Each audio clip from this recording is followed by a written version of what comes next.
ভাইয়েরা, আজকে আমরা যে আমাদের পার্টির চেয়ারম্যান জনাব গোলাম মোহাম্মদ কাদের এবং আমাদের তার পার্টির চেয়ারম্যানের সহধর্মিণী শরীফা কাদেরের মিথ্যা মামলা প্রত্যাহারের দাবিতে আমরা শহর প্রদক্ষিণ করলাম এবং আমরা বিক্ষোভ মিছিল আমরা সম্পন্ন করেছি।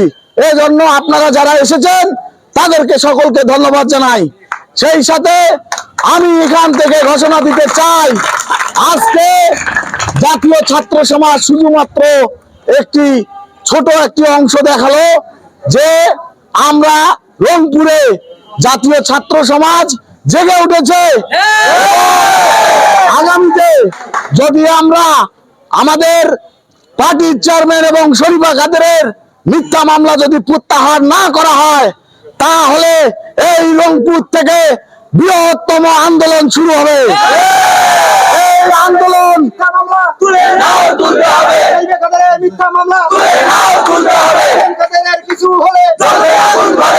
এই মিথ্যা মামলা যদি প্রত্যাহার না হয়, অতীতের ইতিহাস আপনারা ঘেটে দেখুন, রংপুরের যে আন্দোলন শুরু হয় সেই আন্দোলন থেকে সারা বাংলাদেশ তথা একটি সরকার পতন পর্যন্ত ঘটাতে পারে।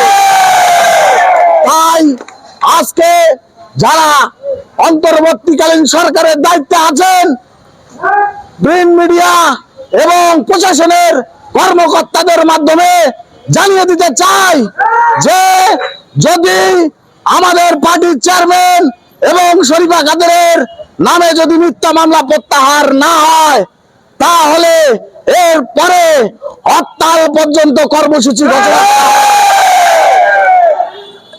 আপনাদেরকে আমি জানিয়ে দিতে চাই, আপনারা অতি দ্রুত জিএম কাদের এবং শরীফা কাদেরের মিথ্যা মামলা প্রত্যাহার করুন।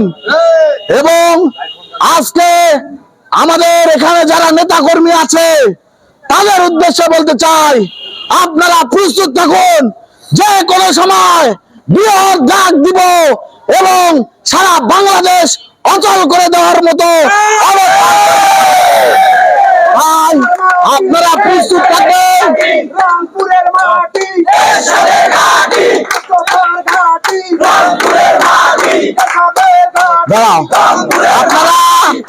আপনারা প্রস্তুত থাকবেন।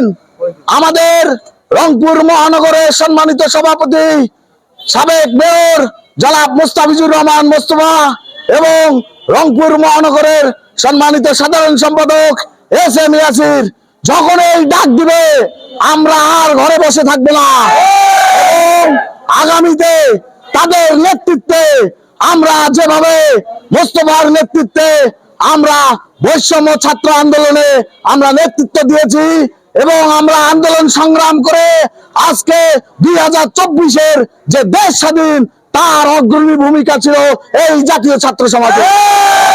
এই জাতীয় ছাত্র সমাজ রংপুরের বুকে যদি জাতীয় ছাত্র সমাজ আর একবার যদি আন্দোলনের ডাক দেয়, তাহলে কোন সরকারের কিন্তু অস্তিত্ব থাকবে না ভাইরা। তাই আমি আবারও ডক্টর ইউনূস সহ স্বরাষ্ট্র উপদেষ্টা সহ সকলকে জানিয়ে দিতে চাই, আমাদের পার্টির চেয়ারম্যান শরীফা কাদের এবং জিএম কাদেরের মিথ্যা মামলা প্রত্যাহার করুন দ্রুত। এই আশাবাদ ব্যক্ত করে সকলকে ধন্যবাদ জানিয়ে আগামীর কর্মসূচির ডাক পাওয়া মাত্র আমরা প্রস্তুত থাকবো, সেই আশাবাদ ব্যক্ত করে আমি আমার বক্তব্য শেষ করছি এবং এই সভা সমাপ্তি ঘোষণা করছি। সকলকে ধন্যবাদ। আসসালামু আলাইকুম।